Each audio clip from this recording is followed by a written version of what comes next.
welcome everybody. The FIL, very happy that everybody could make it today, and more happy that you could attend our first Youth Development Symposium. Over the years, development has always been a priority of the FIL, and this is just another extension of our development and outreach program. So thank you all for showing up today. We have 7 presenters, approximately an hour per. I think the presentations will go somewhere between 30 and 40 minutes. Then we'll have a 5 to 10 minute question and answer period. Then we'll wrap it up and try to get ready for the next presenter. Our youth program, and especially the symposium, we're going to go through different topics, some administrative, some technical, some program topics. And as we move forward, we're hoping that this is the first of hopefully at least an annual symposium like this. Hopefully we get better at it. This is our first crack at it. We will be posting all the presentations on their FIL website, and hopefully our FIL membership can take use of it. There's no right answer or wrong answer when it comes to development. I think the purpose, of this type of symposium is just to throw ideas out there, things that have worked in other countries. I think today's presenters are from Canada, United States, and Taiwan, and they're just going to share with us ideas, programs that have worked for them at home. And hopefully the outcome of this is that, all of our members, can take what we're presenting and hopefully use it, back in their countries, and we can make lacrosse bigger, better, and stronger. So again, welcome everybody. Our first presenter today is from Taiwan, Tim Kwan. Yeah. Tim was a player in 2013, 2014, and he's currently the Senior Development Officer in Taiwan. And we're very happy to have you here, Tim. Thank you. And I'll leave it up to you. Okay. Let the symposium begin. Good morning, everyone. I'm Tim from Taiwan Lacrosse. First of all, thank you, FIL, for having me today to share with you some of our own experience in developing Taiwan lacrosse.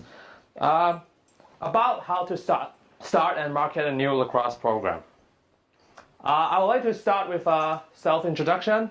I have a very long mainstream lacrosse career. I started playing lacrosse when I entered university back in my home country, Hong Kong, which is the only place that lacrosse was played back then.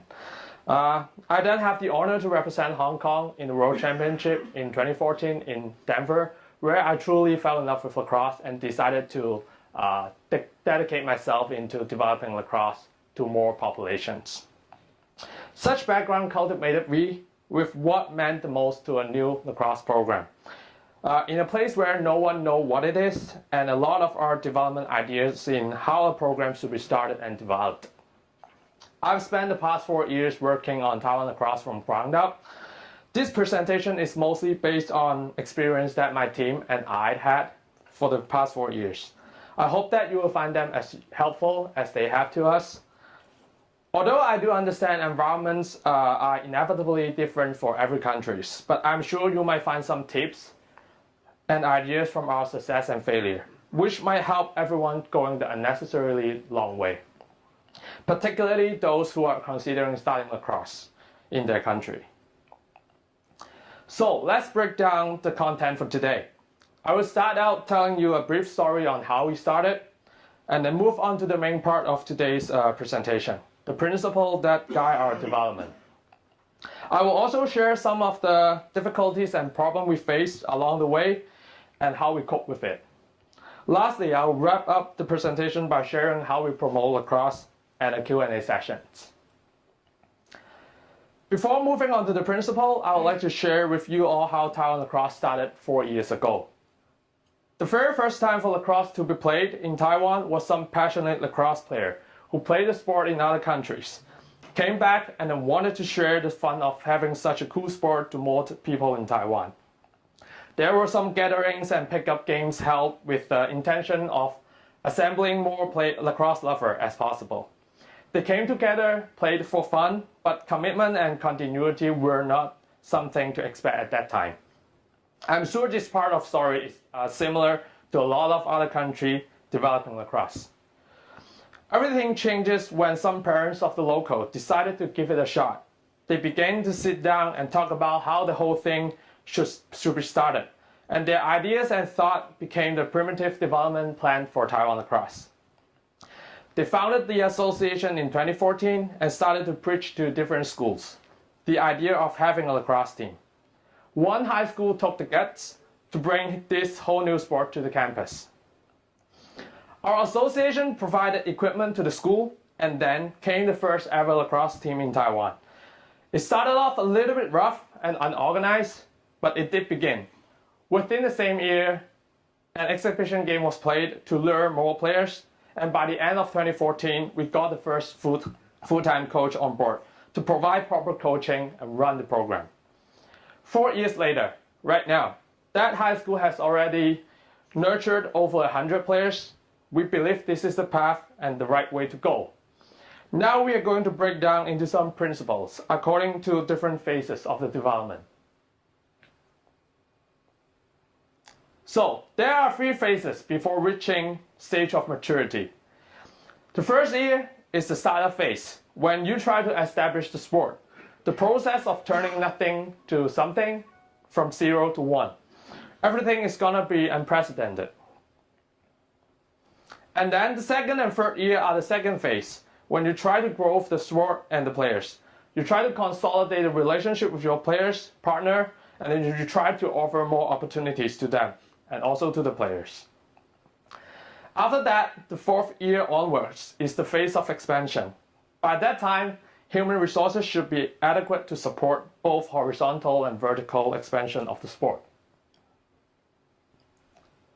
And after some more years, lacrosse should reach a stage of maturity where expansion goes on with less effort needed.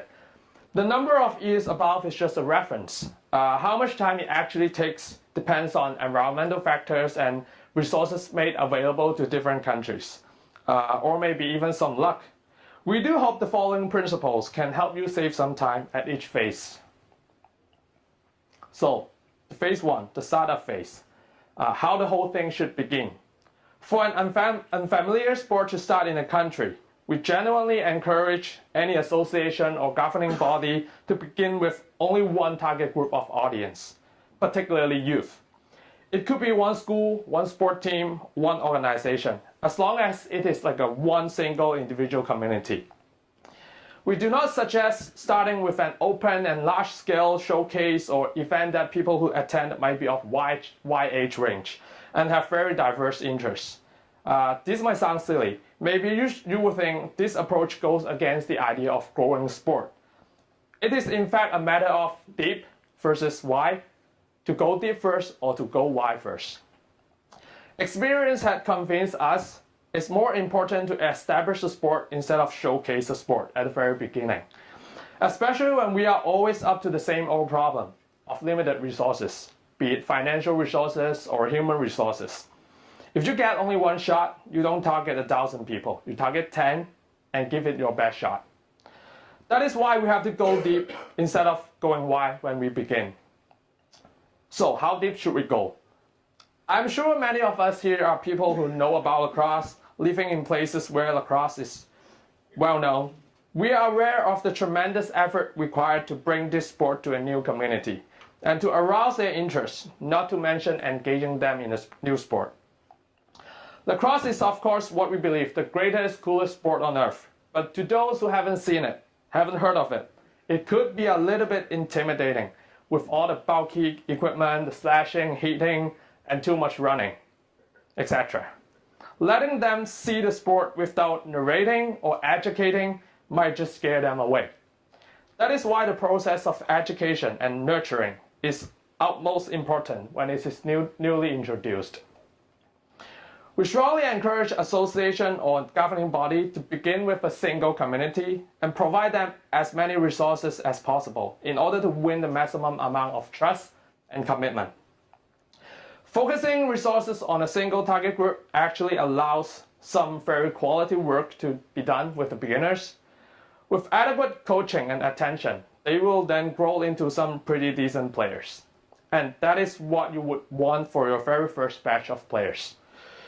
who in the short future might be the people who help you to grow the sport together in your own country. Remember how lacrosse started at a school in Taiwan? The school I talked about, having the guts to first give a try? Lacrosse have been rough and unorganized at first, because no one knew where it would lead to. With full attention from our staff, the newbies 3 years ago became really good players. Lacrosse was no longer a risk or a burden, but great pride to them. That school took pride in having a lacrosse team, and other schools want to have one now. Players take pride in being a lacrosse player, and their fellow friends want to be one. The success of having such a kick-starting project definitely builds up a reputation for the association. The first school, a precious and proud homegrown model, you will then utilize to promote and expand the sport to even more communities. Looking back, it is all because they are well taken care of from the very beginning. Among so many options, what kind of organization would be the best to start with? A school would probably be the best choice, or any organization, a community that shares a similar nature as a school. The main idea here is to target the student behind. They can be a student sport team, an extracurriculum class, a youth sport club, but a school is always an easier option. There are several reasons behind. First of all, school guarantee a larger pool of potential players over years and maintain a really healthy cycle. Every year you kind of lose some players because they graduate, and then you gain some because there is a newcomer into the school. Lacrosse actually requires a lot of time and effort. We have seen people give up halfway because they didn't spend enough time, then fail to enjoy the fun of the sport. Students usually have fewer obligations, allowing them to commit to a new activity. The cost for students to pick up a new sport is rather low. And when we can just stay at school after class for practice, it really saves them some effort in participating. Last but not least, it's much easier to manage a school team. Students are bound by the school timetable, hence they share quite similar schedule, which makes it easy to schedule practice time. Lacrosse should be taught and learned in a young age, the younger the better, and at school they are always within a specific age range. It is also much easier to gather them for practice. They are probably close friends themselves, which will raise the chance of them sticking together on the sport. Whether it is an elementary school, high school, or a college, it doesn't really matter. For Taiwan, for us, we consider high school the most suitable place to begin with, as their students are independent enough that the association do not have to take care of something out of the field. Let's say transportation, bringing them back and forth to the field. Also like to have their parents to agree on having them to play lacrosse. They're young yet manageable to start.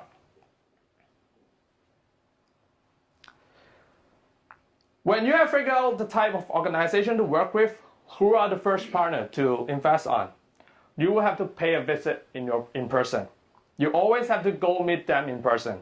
We still do it today, back in Taiwan.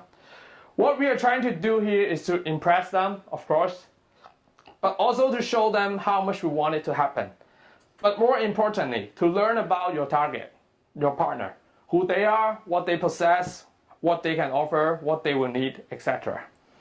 One key factor to the high success rate and the sustainability is a trusted person in charge who you can count on. After all, you do not belong to that organization you are approaching. You need a person in that organization to take care of some kind of stuff. Someone who's not just assigned to do the job, but willing and eager to do it. He will share the same passion and agree with the belief as you do. Experience tells us, even if there is a school with so many potential athletes, or there's like a college with all the facility we needed, nothing much can be done if no one inside the management of the school is trying to push it. You really need that chosen one to assist you. He will make sure your plans are carried out, supervise the program, facilitate the operation, inform you with any situation and updates. Back in Taiwan, many of these very special persons from different schools that we have lacrosse in nowadays have become a very close friend of ours now, and a very important and influential member of Taiwan lacrosse. So the last step in completing your startup phase is to get the right staff in helping the selected partner to grow the team. More important than the task to be complete is the quality of your startup crew. In lacrosse community, it's really rare that a personnel is hired full-time, but we do strongly recommend having your startup crew recruited that way. Part-time helpers can be great help, but as in the startup phase, other than concentrating the resources on a very potential partner, you need things to be in good hands and in a continuous manner. Involving coaches or players coming in once in a while to share skills and knowledge might not be the first path to go. When I talk about dedicated, I mean for at least a period of time, maybe 2 to 3 years. And tasks required to be completed shouldn't be too rigid. An ideal candidate should be able to fulfill the following roles.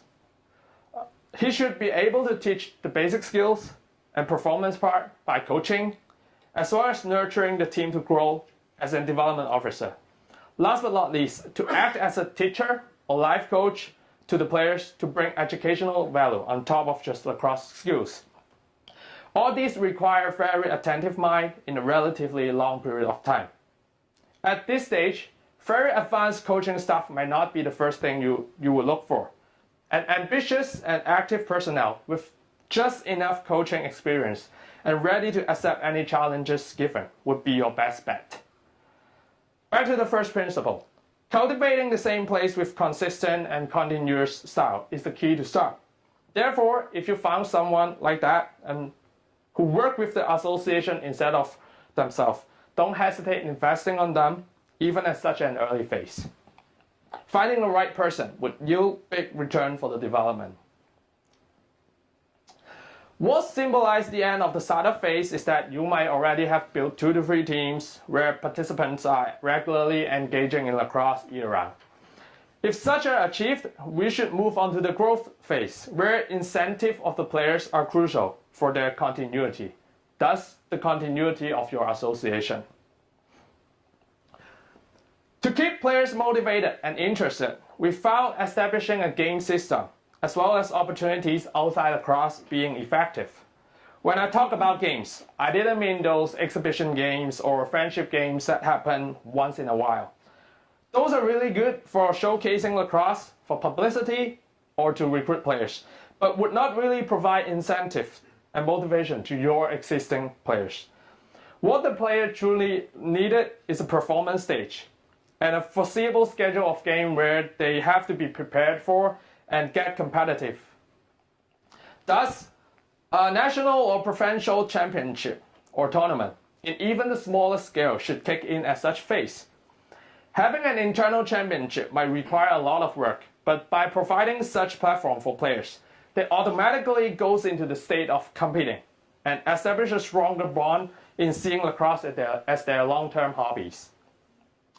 That is also one of the reasons why we chose school and students. They have a stronger intuition to compete, as well as having an identity to fight for.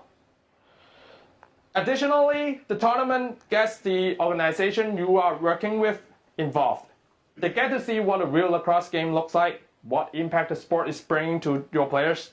I believe most are extremely positive and should make use of such opportunities to show these decision makers from different organizations that continue supporting lacrosse in their organization would be beneficial to both.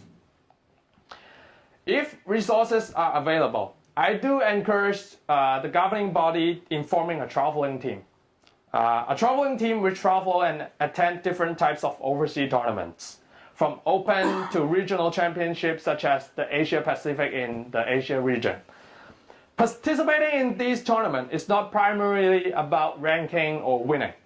What we see is that cultural exchange is carried out during the trip, and young players get to see people who trained and worked as hard as they did, therefore reinforcing a feeling of having a companion, and lacrosse not really being a minority sport. This is very important when it comes to developing youth lacrosse. Something other than lacrosse should be provided to them. Some player loses focus after a year or two if they find themselves isolated, not having an opponent to play against, and stop continue playing. We, the governing body, has a responsibility to change that. That is why if you have a chance to organize one of those trips, make sure to at least spare a day or a half for the team to spend time with the local players where you attend the tournament.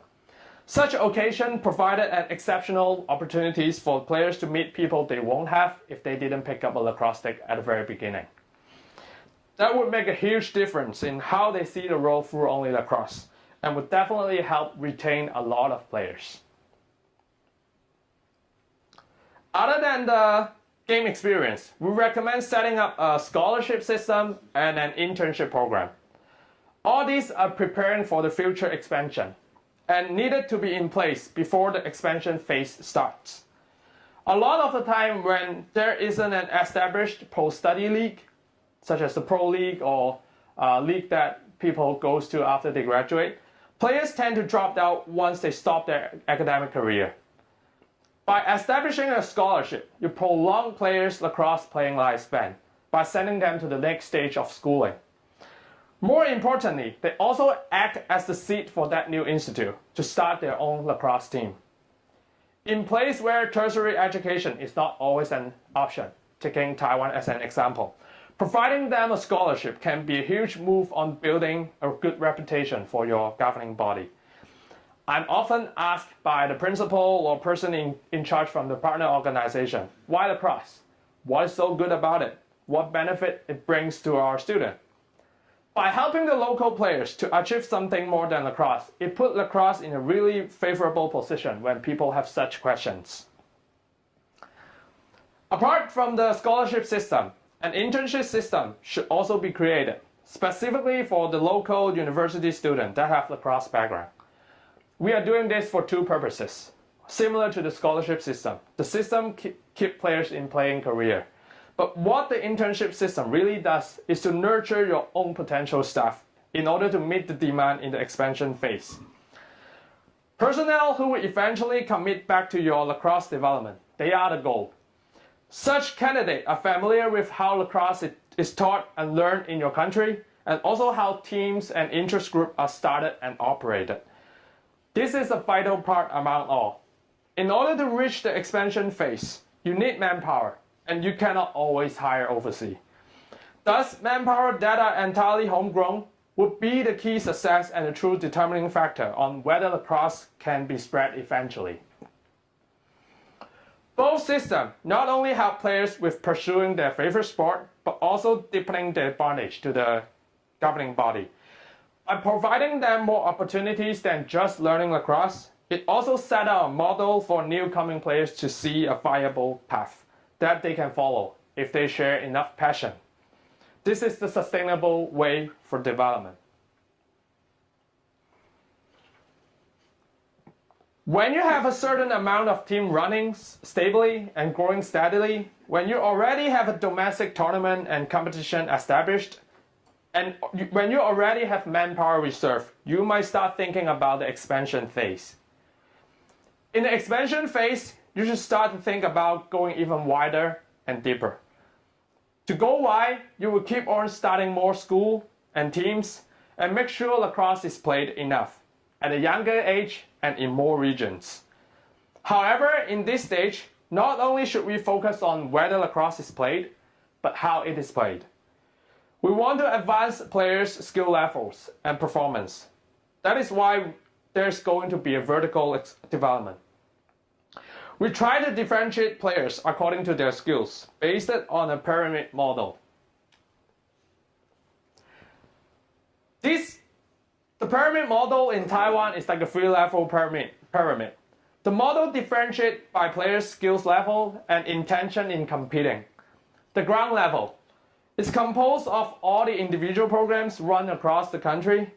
These programs grow the players' population and train the beginners by fostering their interest in lacrosse. And then the next level is the provincial and regional program.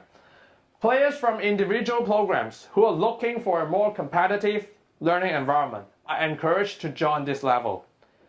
This program offers a higher level of coaching, more competition, and more chance to play lacrosse.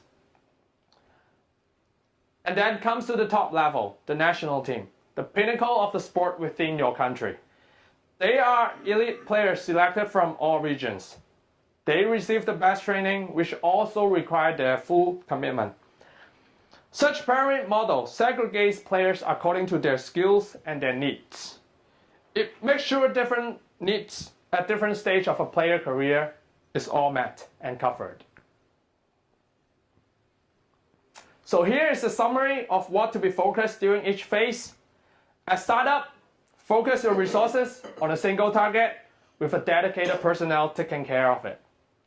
During the growth phase, provide enough incentive and motivation to players and school through tournaments, scholarship, and opportunities. Once you enter the expansion phase, keep the population going and differentiate players according to their goals and provide corresponding training and resources. Given their principle that guide our program, we must come across some challenges. I would like to share with you all the problem we think would commonly happen when starting a lacrosse program and how we met with these challenges. One of our very crucial problems at the early stage is languages. It is still an issue now. English has been a dominant language in lacrosse. Lacrosse is often coached and learned in English. In places where English does not prevail, like Taiwan, it gets really difficult in starting the program. Different scenario might happen. The younger the player, the easier they get intimidated and feel nervous. Focus and interest might be easily lost, and coach's instruction might be poorly received. Some hand gesture observation might help, but in the long run, we do suggest ground level coaches and staff to be able to speak the local languages. Therefore, leading back to selecting your first group of staff become really crucial in whether this language barrier can be taken away. In the later stage where higher perspective has to be brought in, use of foreign coaches can definitely help. However, we recommend limiting the use of foreign coaches on ground level program. Even if it is inevitable, coaching squad of the team should remain a balanced ratio, so domestic coaches who speak both languages can step in and help if needed. What we did back then was to first hire a bilingual coaches who speak both Mandarin and English. He or she does not have to possess the top level coaching knowledges. It's more important for that person to be able to speak the language the players speak. You will want this coach to be able to teach proper fundamentals and be a full-time coach who work closely with the program, the school, and the players to make sure everything is well taken care of. And to a certain point of time, probably the expansion phase, you will come to realize you need some advanced coaching for the players. By that time, you should bring in like a foreign coaches.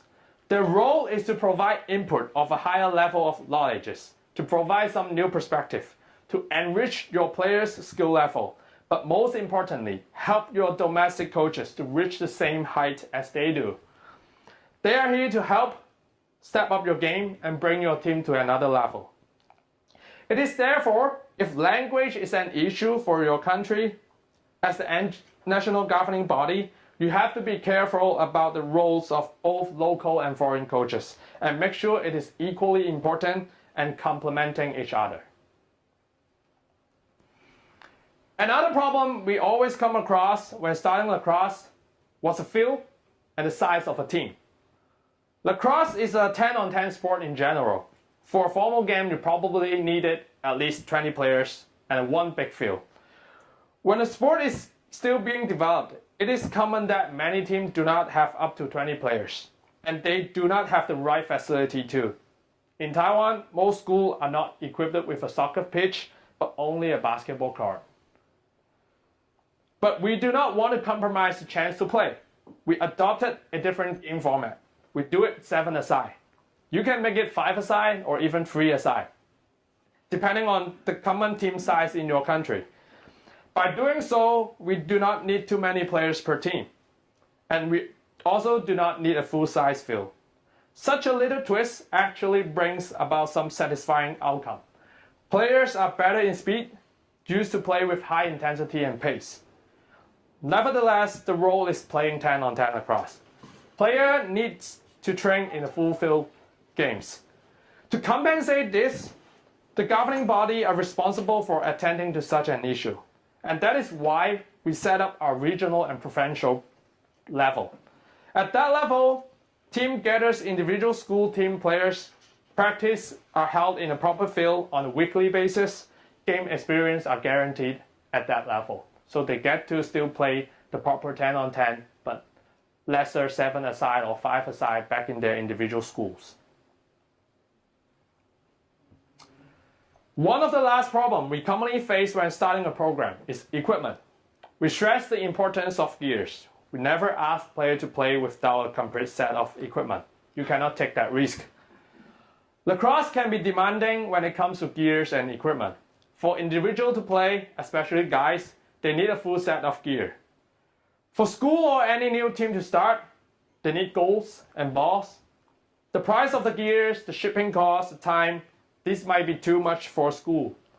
And more often than not, people are deterred by such a high cost. If resources allow, we strongly suggest the governing body to assist and facilitate by knowing necessary beginner-level equipment to interested party to start the program. By all means, just make it happen. Don't let equipment be the reason that holds your development back. When players are getting better, they will want to purchase their own nice piece of gears. And by that time, you retrieve the gears and reuse them. More importantly, FIL is offering support to new programs. There are the BCH Youth Development Grant, which you can apply to seek funding to develop youth programs, and also the FIL Equipment Grant, exactly target the issue we just talked about. Make sure you make good use of such resources. Coming to the last part of the session, let's move on to one very thing that we are all concerned about: how to make lacrosse more popular, how to promote it. To grow the game, you need lacrosse to be well known, and to do so, you need to be seen more. Lacrosse has to be seen more and to be visualized. You need the existing player to help, and you need more publicity. The simplest indicator of popularity is the player population. The more people playing lacrosse, the more popular it is, and more often it is to be seen. One of the best ways to promote the sport is to always recruiting new players. Just keep driving the players' population up. We still visit school and community every other semester from time to time, showcasing lacrosse through exhibition game and recruitment seminars, and organize touch camps for general public to get to know the sport. But when you really try to promote the sport, it's also very important to have something to back you up, to show people some result you have achieved, and that would be your existing programs. In Taiwan, we count on our representative team players to help us on that. They are the product, they are our achievement. They are very precious asset, and we are always proud to showcase them to the public. Therefore, we put in a lot of effort to build up their sense of belonging and privilege, and constantly remind them of what lacrosse gives them. For example, we did a documentary series for the men's team for their road to Israel last year. Not only did it showcase Taiwan lacrosse to the world, but when we did interviews with the players, they were inspired to think how lacrosse changes their life. And those elements would be the element that the public would also find inspiring. And lastly, don't forget the medias. Medias are powerful. Connect with media to give your sport a lot of exposure. Also, make use of social media platforms to display your program. Keep people updated, keep people interested in anything new. Disseminate publications. It can be leaflet, it can be video, it can be posters. To educate, to introduce, and to lure more players. And perhaps foster the partnership with different organization or company to bring you even more exposure to different groups of audience. Starting and developing a new sport is never easy. There will surely be days that everything looks stuck and hardly having a way out. We were there too, and we still expect it to happen. To start a lacrosse program, dream big, but work step by step with all those principles. They are what led our development. I hope my sharing today helps all the starting nation and those who are planning to start. Thank you for attending this. We'll now move on to the Q&A session. I'm going to start off with the first question. First of all, tell me what a great job you did. You told me that you were nervous. Yeah. It didn't show. You're a natural, buddy. Good job. Thank you. And thank you for all the time you're putting into development lacrosse. I guess my first question is, over the last 5 years, what is the success in Taiwan as far as the number of players? You started with 0. What do you currently have? I think right now we are having both men's lacrosse and also women's lacrosse. I think together we are looking at maybe 200 to 300 players constantly playing lacrosse. We lost some and then gained some every year, so that's the number around. Excellent. Yeah. And just a follow-up to that would be, out of your original members that you were trying to get, how many of those are still involved either coaching or administratively? I actually brought one today with me. He is one of the very first generation that joined lacrosse when we first started. We are having every year 4 internship coming into our association to join us, and then they are mostly the first generation. So right now we are looking at having 10 give and take. That is player and then join our development. Thank you so much. It is a great welcome. presentation. In your phase 1, Yeah. you mentioned that you initiated your first contacts within a school system, correct? Yeah.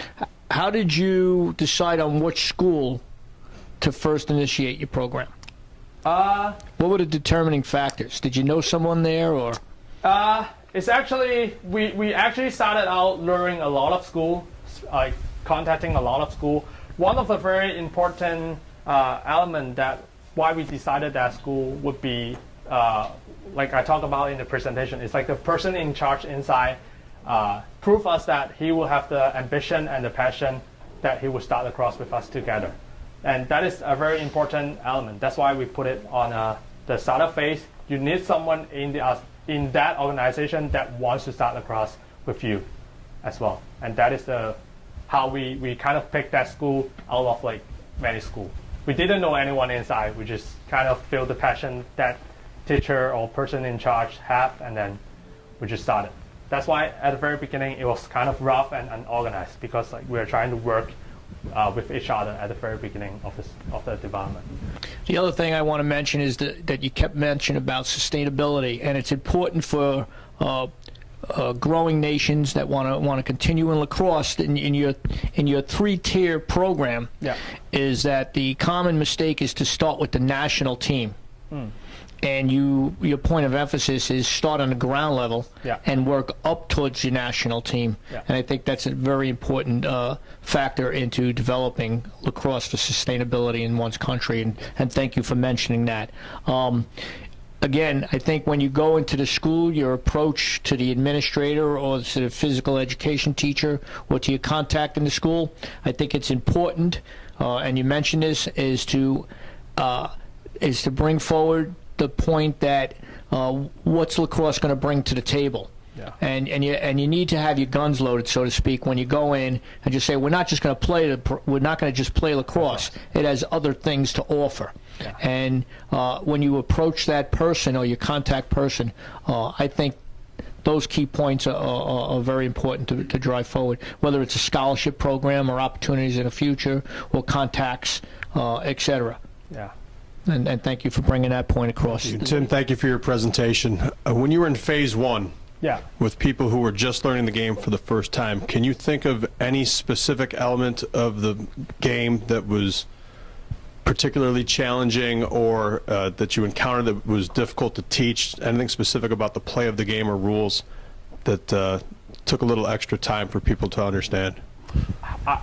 Normally people might start thinking about like offense or defense, but actually the basic part is the hardest part to teach. Not much sport actually holds equipment and then like maneuver the equipment to like perform the sport. It's really difficult for because in Taiwan the most popular sport is like basketball, baseball, which you play with your bare hands. So at the very beginning, when you try to introduce basic skills, it took quite some time to like have the players get familiar with and then trying to like understand what you are trying to coach them. that is one part that pretty rough for us to start. I would say the basic part, actually. Yeah. Okay, when you got to phase 2, how did you address your need for officiating? Officiating. We actually didn't start off like nurturing any officiating staff in the growth phase. Instead, we put it in the expansion phase. I didn't put it in the presentation, but actually, I think in the first year of our development, we actually start like a coaching system as well as the officiating system. Some of our senior player or the oldest player, we have like the domestic tournament, domestic inter-school tournament. We have them educated by referees from Hong Kong, other regions, and then put them into real game situation. That is how they first pick up officiating at that stage, probably after 3 years of development. Because at the very early stage, we want them to focus on being a player, trying to learn as much lacrosse first, and then move on to officiating or coaching. I think most of the people here that have started lacrosse, whether it's a regional team, when you got beginner players, and I think you recognize very early, Tim, that passing and catching is the initial skill. I would just encourage everybody to, when you get that first set of sticks, is to make sure that somebody is looking at those sticks, making sure that they can properly pass and catch. Yeah. There's nothing more frustrating for a new player than have a pocket that when he throws, the ball hits his feet. Yeah. And I know we just went through this in Israel. We had like 100 sticks, and out of that 100, 2 of them were actually playable. And we had to restring them, put shooting strings in to make them worth, new players playing. So I would just encourage, take a look at the sticks first. There's nothing more frustrating for a player than not being able to pass. More of a point than a question, Tim. I think another thing that you touched on was adapting the game to your situation, where, again, it's important to recognize that you don't need a 10v10 game, especially in phase 1. Yeah. Adapt to your fields and your equipment. 3v3 is fine, 7v7, 5v5. As a former phys ed teacher who taught lacrosse and coached at some of the highest levels, a lot of what I did early on in the development of lacrosse, whether it's in a program or a district or a region, is to adapt the game to what you have, as far as how many players you have, the field facility, and equipment. So 3v3 is fine. You don't need a full field. You don't need to be 10v10. And thank you for making that point. We actually keep it a tradition now. Like all the internal tournament played in Taiwan will be probably forever be like 7 versus 7. Yeah, that's like a tradition in Taiwan now. Okay, I think that's going to wrap up what I thought was our first ever symposium session. Yeah, what a great way to start, Thank Tim. you. Yeah. Thank you very much. Great job. Yeah, it's just basically just a small token Thank you. of the FIL, thanking you, not only for a great presentation, but for all you are doing to grow our great sport, at home, with all the time and energy you put in. We're very thankful for that. So thank you again.